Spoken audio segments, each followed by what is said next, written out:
The snow began as a thin white mist over the Montana hills, so light that Nora Ellison barely noticed it when she left the gas station 40 miles back. By the time she reached the narrow county road, the mist had turned into a wall of white, and the wind was pushing her small car sideways with every gust. She gripped the wheel tighter, leaning forward as if that would help her see through the storm, but the headlights only lit up a swirling curtain of snow.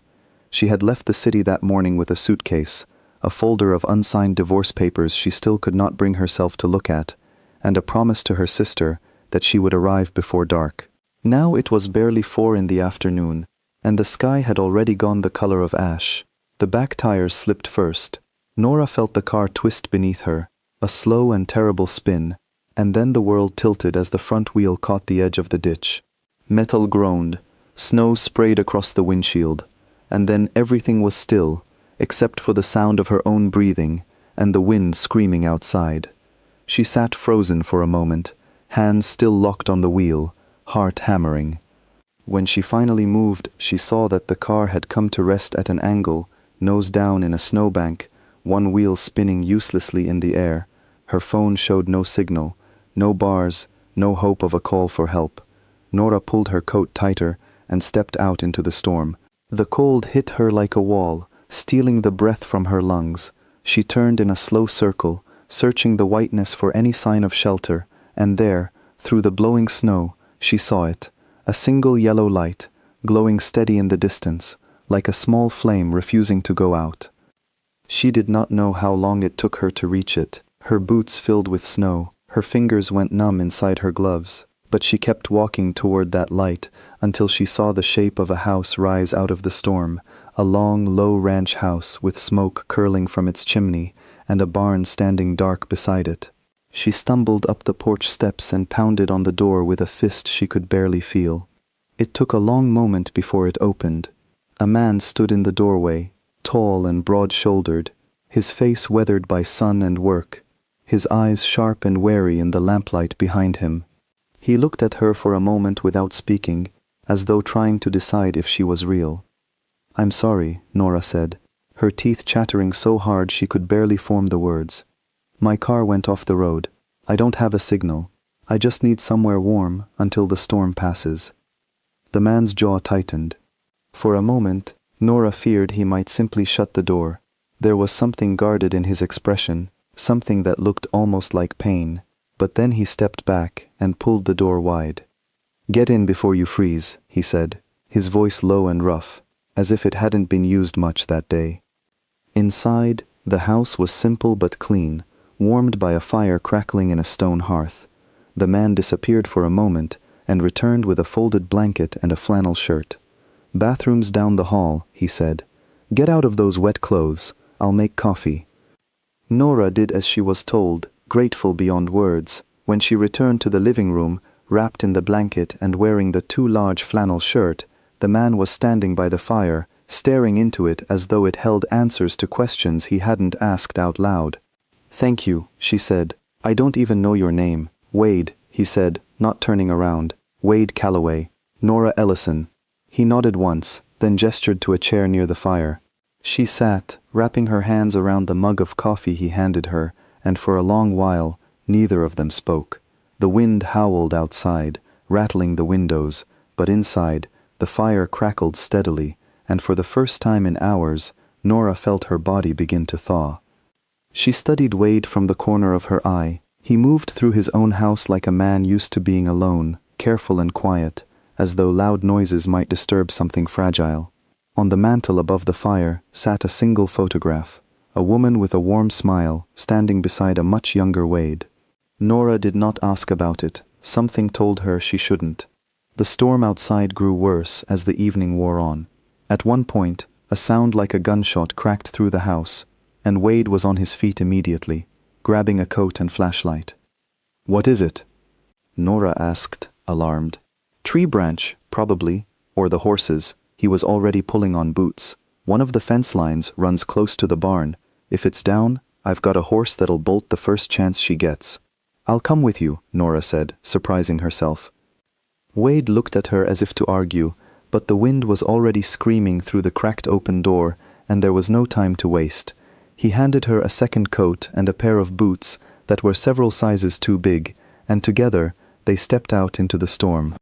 The barn was chaos when they reached it.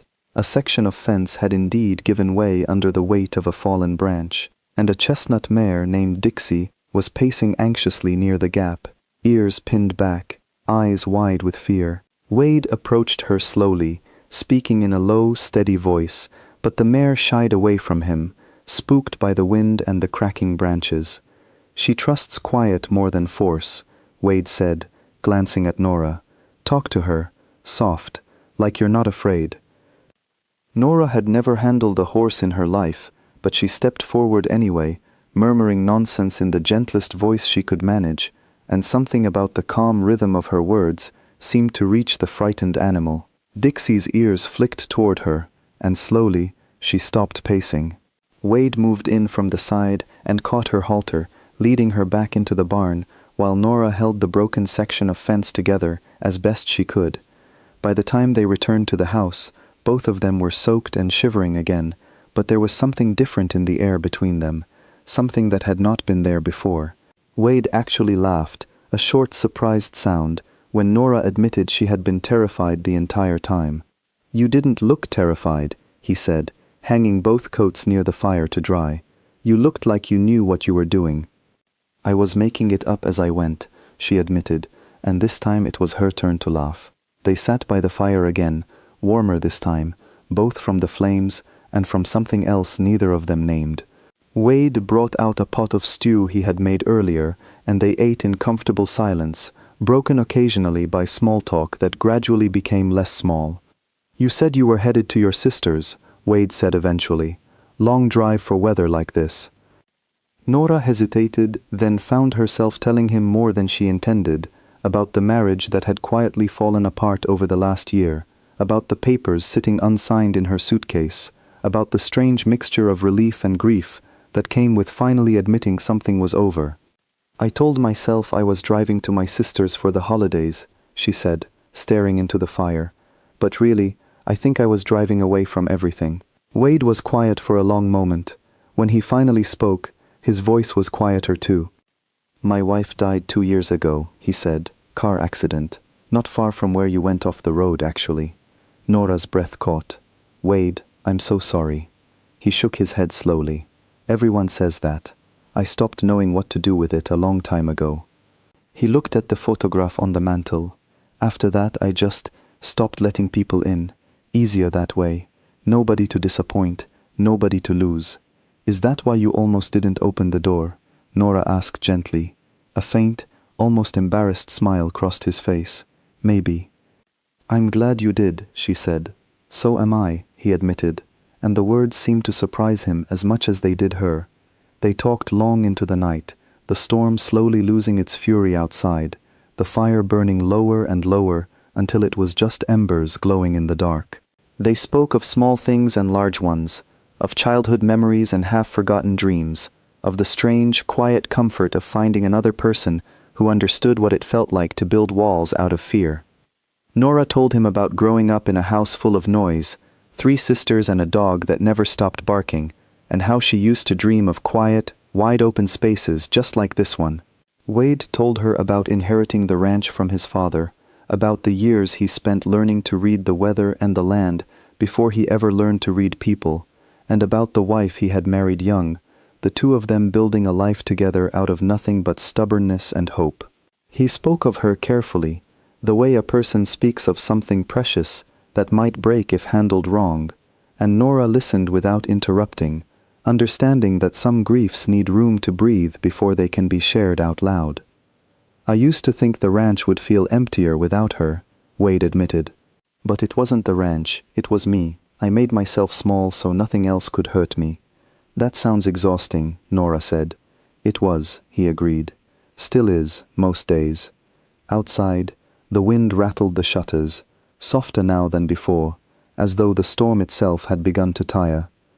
Nora pulled the blanket tighter around her shoulders and looked at the man across from her, at the careful way he held himself, and thought that perhaps they were both, in their own ways, still learning how to take up space in the world again. At some point, Nora realized She had not thought about the unsigned papers in hours. At some point, Wade realized he had spoken more that night than he had in the 2 years since his wife's death. Eventually, exhaustion won out, and Wade showed her to the small guest room down the hall, the same blanket from earlier, now doubled over the bed. "Sleep as long as you need," he said from the doorway. "The roads won't be clear until morning anyway. Thank you, Wade, for everything." He nodded, lingering a moment longer than necessary before heading down the hall. Nora lay awake for a long while, listening to the wind finally begin to settle, thinking about the strange turn her day had taken. She had left that morning running from an ending. She had not expected to stumble into something that felt, however impossibly, like a beginning. When morning came, the world outside was transformed. The storm had passed in the night, leaving behind a landscape of soft, unbroken white, glittering under a pale winter sun. Nora woke to the smell of coffee and bacon, and found Wade in the kitchen, looking almost sheepish when he realized she was watching him cook. "Figured you'd need something warm before you head out," he said. "Called a tow truck for your car already. Should be here within the hour."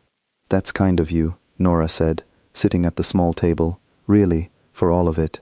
They ate breakfast together, the easy silence of the night before replaced by something more charged, more aware. Both of them seemed to feel the hour approaching when Nora's car would be pulled from the snowbank, when the roads would open, and when there would be no more reason for her to stay. When the tow truck's engine finally sounded in the distance, Nora stood, gathering her now dry clothes and the suitcase Wade had brought in from her car the night before. Wade walked her to the door, his hands shoved deep in his coat pockets, his expression unreadable in a way that reminded her of the moment she had first knocked on his door. "Well," Nora said, forcing a smile she did not quite feel, "I guess this is goodbye." She turned toward the door, but Wade's voice stopped her before she could reach for the handle. "Nora." She turned back. He was looking at her the way he had looked at the frightened horse in the storm, careful, steady, like he was trying not to scare something precious away. "I know this doesn't make sense," he said slowly. "I know we met because your car went off the road, and by all rights, tonight should just be a strange story you tell your sister. But I haven't let anyone matter to me in 2 years. Not once. And last night, somehow, you did." Nora felt her chest tighten, something between fear and hope rising in her throat. "I'm not asking you to stay," Wade continued. "I know you've got your own life waiting, your own things to sort out. But I'm not going to pretend I didn't feel something last night, because I did, and I don't intend to let it go without at least asking if you felt it too." For a long moment, Nora said nothing, searching his face, searching her own heart for the honest answer. And when she found it, it surprised her with how simple it was. "I did," she said softly. "I felt it too." Wade's shoulders eased, the guarded tension she had noticed since the moment she arrived, finally softening into something warmer. "Then I'm not letting this be goodbye," he said. "Maybe it's crazy, maybe it's too soon, but I intend to fight for whatever this is, for as long as it takes, no matter what stands in the way." Outside, the tow truck driver called out that her car was ready. Nora glanced toward the sound, then back at Wade, and found herself smiling in a way she had not smiled in longer than she could remember. "Then I suppose," she said, "you'd better get my number before I go."